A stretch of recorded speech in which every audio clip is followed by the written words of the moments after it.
parkir ke sana, lihat-lihat filmnya. Berbagai les Indonesia yang paling bagus tetap satu yang digunakan. Yang digunakan, cuma mau sebagus apapun kalau nggak digunakan, ya sama aja. Jadi kalau misalkan teorinya, Bapak Ibu bisa lihat ya. Hasilnya teorinya, ini apa maksud saya ngomong kayak gitu? Maksud saya, ini untuk memotivasi Bapak Ibu. Bapak Ibu ini tidak usah terpaku pada infrastrukturnya. Kalau nggak ada itu nggak jadi masalah sebenarnya. Yang jadi masalah adalah individunya mau pelaksanaan praktikum atau enggak. Kan Bapak Ibu juga tahu ya. Pada saat sekarang kurikulum merdeka jam makin dipotong lagi, makin sedikit lagi, otomatis makin malas praktikum ya, Bapak Ibu. Karena waktunya makin pendek, ya. Udah gitu tuntutannya capeknya lebih, duitnya nggak ada lagi. Ya itu ya, makanya Bapak Ibu jadi minimal ya kita mengerti waktu ya kondisi di lapangan seperti apa. Jadi seperti saya bilang tadi, kalau kata saya laboratorium yang bagus itu Bapak Ibu yang penting digunakan lah mau di kelas seperti apapun yang penting dari kegiatan tak next lagi, yang kita bahas dalam kegiatan pengenalan laboratorium ini adalah pengenalan laboratorium tipe 1, di mana Bapak Ibu juga bisa perhatikan ya. Dalam beberapa praktikum yang dilaksanakan di sekolah, biasanya praktikumnya itu dilakukan untuk pengujian konsep dasar. Contohnya, apakah gravitasi itu nilainya 9,8, penghitungannya bagaimana? Apakah misalkan kan kita sudah tahu tahu telur mengandung protein, tapi tetap dilakukan untuk melakukan pembuktian. Nah biasanya laboratorium digunakan untuk pembuktian teori seperti itu biasanya masuk kategori laboratorium ilmu dasar yang ada di sekolah itu laboratorium tipe 1. Jadi tidak ada alat yang lebih ke sana, tidak ada alat yang begitu berbahaya di sana, tidak ada penanganan khusus di sana. Sisanya yang akan kita bahas tentang alat mineral yang seperti itu, ya. Dan untuk yang lanjut-lanjutnya kan beda. Misalkan laboratorium yang benar-benar chemical banget beda. Laboratorium yang biologi utuh mineral flow yang nggak boleh kena kontak yang lain itu juga beda penanganannya, ya. Itu tentang tipe-tipe laboratorium. Tadi juga sudah dibahas sedikit tentang ini. Kapasitas ruangan, ya Bapak Ibu ya. Idealnya sebenarnya 3 meter ya. Siswa kali 3 itu ideal untuk ruangannya. Tapi kan kita bicara soal ideal. Kalau misalkan ideal ya namanya juga idealisme Bapak Ibu ya. Kenyataan juga tidak seindah itu. Jadi makanya misalnya kembali lagi ke pasal yang pertama tadi Bapak Ibu yang penting digunakan ya Bapak Ibu ya. Seperti itu. Nah betul ya. Dan tadi juga saya sempat curhat masuk juga di ruangan ini. Banyak laboratorium di sini di Indonesia itu dibuat menyulap dari kelas, misalnya asalnya kelas atau laboratorium disulap menjadi sebuah lab, dan itu mengakibatkan banyak sekali kendala yang terdapat di labnya. Dan masuk juga di ruangan ini yang Bapak Ibu perhatikan, ini ruangannya asalnya gedung serbaguna, makanya kan melengkung gede, ya langsung disekat-sekat jadi lab. Kekurangannya apa banyak Bapak Ibu bisa perhatikan tuh ada jendolan itu ya. Nah itu isinya kan pipa air, itu pipa air sama listrik, jadi kita nggak bisa ya instalasi dengan penuh. Bapak Ibu juga perhatikan tuh pilar-pilarnya juga bermasalah ya karena ada di tengah dan dia juga mengganggu. Nah itu juga salah satu contohnya mungkin mengapa kalau misalnya Bapak Ibu ingin membangun sebuah laboratorium itu lebih baik dari awal. Jadi jangan Bapak Ibu udah bikin kelas aja dulu semua, nanti kalau udah jadi kelas satu kelas baru dibikin lab. Jangan seperti itu. Kalau seperti itu jadinya pasti tidak nyaman, jadinya pasti ada aja masalahnya. Dan untuk denah laboratorium sebenarnya tidak ada denah pasti Bapak Ibu ya. Jadi nggak ada kewajiban Bapak Ibu denah mesti bentuknya klasikal. Di depan menghadapnya ke sini semua, menghadapnya mau seperti apa itu bebas. Yang penting ada 3 zona kayak gini, Bapak ya, pengajaran, percobaan, dan preparasi. Pengajaran untuk Bapak Ibunya melaksanakan demonstrasi. Di sini zona kerja atau percobaan untuk siswanya, dan zona preparasi ini adalah untuk mengamankan barang-barang tertentu dan jangkauan siswa. Kan nggak boleh Bapak Ibu seenaknya siswa menjangkau area tertentu. Nah misalkan nggak usah ada sekatnya kayak ruangan kayak gini, idealnya sih ada sekat kayak gini Bapak Ibu ya. Tapi kalau nggak ada gimana, cukup misalkan Bapak Ibu nyimpan lemari di belakang sini. Jadi kan kalau misalkan ada lemari di sini dan Bapak Ibu juga duduk di sini, siswa tidak akan mungkin seenaknya dia ke depan ngambil barang yang di sini kan. Nah itu mungkin seperti itu bisa dipikirkan. Terus sedikit. Ya kita lanjut ke masalah furniture laboratorium ya. Furniture-nya nih banyak furniture-nya, termasuk juga tadi yang dikeluhkan oleh Bapak dan juga oleh saya Bapak Ibu. Kenapa posisi lab bentuknya bulat dan menyakitkan gitu Bapak Ibu? Karena memang ternyata Bapak Ibu punya usut karena mungkin kalau di lab itu kegiatannya akan melakukan 80% untuk berdiri. Makanya kursinya dibuat tidak nyaman, dibuat seminimalis mungkin dan seringkas mungkin supaya ketika tidak digunakan tinggal langsung dimasukkan. Bayangkan kalau Bapak Ibu pakai kursi gini, ini sudah sangat menghalangi istilahnya Bapak Ibu. Makanya di lab itu pakainya kursi-kursi kayak gitu. Gitu Bapak Ibu. Ini contoh lagi laboratorium dari sebuah sekolah yang didesain oleh Bapak Ibu bisa perhatikan bedanya apa? Wastafel-nya bedanya di tengah. Jadi kalau misalkan zaman yang kayak gini atau di sekolah-sekolah biasanya kayak di rumah saya gitu, contohnya kan wastafel pasti nempel ke tembok tuh bebe. Nah, kompor di wastafel masih begitu. Nah, kalau sekarang biasanya didesain untuk wastafelnya ke tengah. Begitu ya. Dan kita bahas sedikit tentang desain ini. Yang pertama adalah masalah penggunaan rak dan juga lemari. Gitu ya. Raknya ada, lemarinya ada, fungsinya untuk apa? Beda fungsinya. Kalau lemari yang tertutup seperti itu digunakan untuk menyimpan sesuatu yang tidak boleh kontak sama debu. Jadi supaya kalau misalkan ada debunya banyak tuh, jadi kita lebih aman lah istilahnya dari menutupnya. Tapi kalau misalkan contohnya ini rak terbuka kayak gini, kenapa kita menyimpan bahan kimia di rak terbuka seperti ini? Supaya tidak ada akumulasi dari uap zat kimia. Jadi bahan kimia itu lebih baik ya disimpan di keadaan terbuka kayak gini. Kalau labnya aman. Kalau labnya banyak penyusup kayak kucing, kayak gitu ya, nah itu dibikin tertutup baru. Kalau misalkan ada kucing, takutnya kucing lompat-lompat dan sebagainya, nah itu baru ada tutupnya. Kalau nggak ada, silakan terbuka aja dan simpan dia di dekat jendela, supaya nanti ketika beberapa waktu sekali tinggal buka jendelanya dan nanti sirkulasinya akan membuat uapnya tidak terakumulasi. Takutnya kan bapak ibu habis liburan semester nih ya, itu tuh banyak gitu ya. Pas dibuka nanti pas masuk langsung nyegak semua tuh kena bapak ibu semua, bahaya gitu ya. Nah itu tentang si meja, lemari dan juga maksudnya si rak tadi. Lalu masalah meja, standarnya bagaimana? Meja itu standarnya cuma dua untuk dilem, kokoh dan dia datar. Bahannya apapun terserah disesuaikan. Kalau bahannya disesuaikan, bapak ibu tapi emangnya nggak bisa jalan ya. Emangnya kita jago bikinnya mejanya begini. Kan nanti pas kita mau ganti kok ini ngegerin tinggi sebelah dan sebagainya, itu tidak disarankan. Makanya mungkin banyaknya digunakan bahan kayu dengan pelapis HPL. Karena itu paling murah dan paling memoris dan dia kuat dan dia datar. Hanya itu pak. Tidak kuat juga jadi reot, jadi masalah ya. Tidak datar juga jadi masalah. Ya untuk meja. Selanjutnya di situ bapak ibu di belakang ada stasiun layanan. Mohon maaf saya agak cepat bapak ibu yang materinya banyak soalnya. Stasiun layanan di belakang itu yang pertama ini sumber air. Jadi kalau misalkan ini salah satu indikator yang digunakan bapak ibu ya. Nih. Pembuangannya di mana? Nyala, pembuangannya juga berfungsi dengan baik ya. Jadi kalau misalkan bapak ibu jalan-jalan ke sekolah, pak ininya mana macet, pasti tidak akan dipakai. Jadi labnya sumber airnya bermasalah pasti tidak dipakai. Bapak ibu ya. Jadi ini salah satu ciri utama airnya lancar dan pembuangannya juga berfungsi. Gitu ya. Yang kedua ini gas. Jadi ini terhubung ke bawah ada gas LPG 3 kilo, bapak ibu lihat aja di situ ya bapak ibu. Dibuka tuh, nah itu lemari itu dibuka. Nah bu lihat tuh ada LPG-nya di situ. Salah pak, ini sebelah sana pak. Salah ya. Ke sebelah sana ada LPG 3 kilo, nanti tinggal kita pasangin, nanti di sini kasih selang dan dimasukkan ke dalam bunsen, bapak ibu ya. Bapak ibu tahu bunsen? Nah, bunsen ya. Bunsen itu bukan yang seperti ini, bapak ibu ya. Ini namanya pembakar spiritus. Ini pembakar spiritus. Kalau bunsen itu yang kayak gini. Ini bunsen. Bunsen itu nama orang yang bikinnya, namanya bunsen. Bunsen bener, pembakar bunsen. Jadi dia modelnya kayak gini, ini bunsen. Yang ini pembakar spiritus, gitu ya. Ini bahan bakarnya gas kayak kompor ini, kompor tukang bala-bala tuh, bapak. Masukin ke sini, nanti diselangin dan ini nanti tinggal di bahasa Sundanya disulut, bapak. Dinyalakan dan nanti ada ininya itu ada pengatur oksigen. Ini buat bunsen, ya bapak ya. Karena untuk di beberapa sekolah yang mengandung label camp biasanya wajib pakai ini. Karena ada praktikum-praktiknya yang membutuhkan suhu yang di atas 400 derajat Celcius.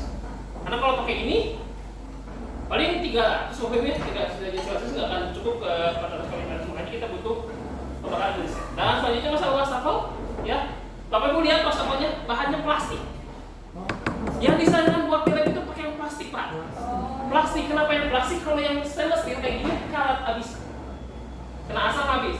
Kalau yang pakai yang polyester, yang keramik dan sebagainya sama, kena asam dia juga terkikis. Makanya sebenarnya paling aman bukan karena memang kok ini biar gue tahu apa yang paling aman di lab itu pakainya pakai plastik. Ininya. Ini biasanya plastik. Sinnya plastik gitu bikin gitu. Nah itu dia juga sudah mulai dan jadi itu standar buat laboratorium itu sinnya plastik aja, gitu ya. Selanjutnya di sini juga itu juga wajib ada yang namanya itu bapak ibu stop kontak. Nah saya jalan-jalan di beberapa sekolah, banyak sekali sekolah yang listriknya itu di mejanya wireless pak ya. Jadi itunya ada tapi kagak ada colokannya, nggak dicolokin. Banyak sekali yang wireless. Jadi mohon untuk bapak-bapak yang webnya masih wireless ya, karena sejauh ini masih belum bisa ada teknologinya wireless masalah listrik. Jadi saya suka kagum-kagum lihat, ini ada colokannya dibuka, nggak ada. Ternyata masih belum selesai instalasinya, karena kan instalasinya ribet pak. Dia harus instalasi ke bagian gedung ya.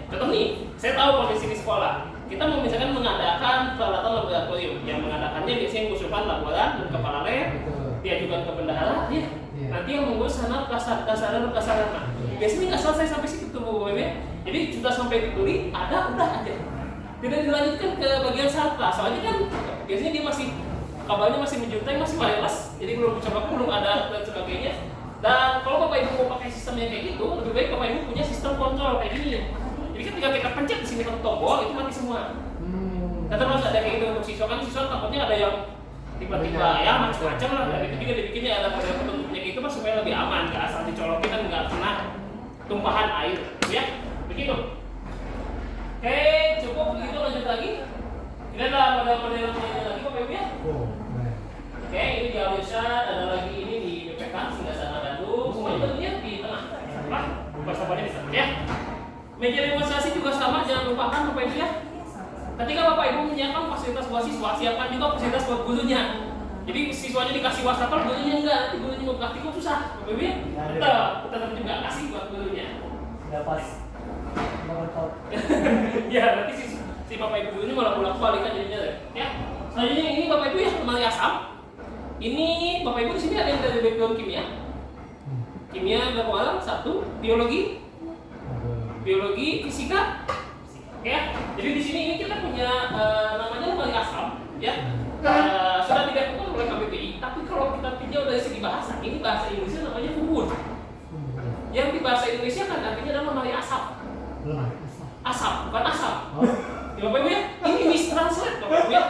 Ini mistranslate, saya jelaskan ya. Fungsi dari alat ini adalah untuk ketika kita melaksanakan sesuatu kegiatan yang menghasilkan gas beracun atau asap yang berbahaya, si lemari ini akan nyedot asapnya keluar dengan metode exhaust ini. Ada exhaustnya keluar. Jadi kalau misalkan kita menghasilkan reaksi yang ada asapnya, reaksi yang bau dan sebagainya, lakukanlah di sana supaya nanti si baunya itu kebuang keluar. Yang menjadi masalah kenapa di di lemari asam? Ya mungkin pada saat zaman dahulu kala ya, usut punya usut di beberapa kampus memang asam itu yang paling sering digunakan, kayak HCl, H2SO4 itu paling sering digunakan. Dan yang namanya sering digunakan kan Pak, Bapak juga nggak mau kan pulang balik ibu nih lagi masak, nggak ada masih dipakai nggak kan mungkin disimpan dulu kan? Udah simpan di sini dulu karena dia juga sering digunakan, makanya yang banyak disimpan di atasnya kelihatannya asam. Makanya namanya jadi lemari asam. Padahal mistranslate namanya aslinya lemari asam. Ya, fuhun. Terus saya tadi kalau nggak percaya Bapak Ibu ya, aslinya lemari asam. Dan ini perlu diperhatikan adalah masalah exhaustnya. Exhaustnya kayak gini. Biasanya buangan gas itu dibuang ke luar bangunan. Kayak gitu. Tapi perlu diperhatikan kalau Bapak Ibu punya gini, mohon untuk diperhatikan arah buangannya kemana. Gitu. Ada di beberapa sekolahnya levelnya kayak begitu internasional. Saya pernah ke Batam gitu. Oh keren sekolahnya, siswanya cuma 32 kelas, masing-masing cuma 30-60 siswa satu angkatan. Cambridge ada di webnya ada lemari asam kayak gini, ya. Tapi ternyata kita pasti lihat lemari asamnya ini dibuang exhaustnya di ke ruangan sebelah. Jadi ruangan sebelahnya apa? Kantin. Jadi kan jadi sama aja.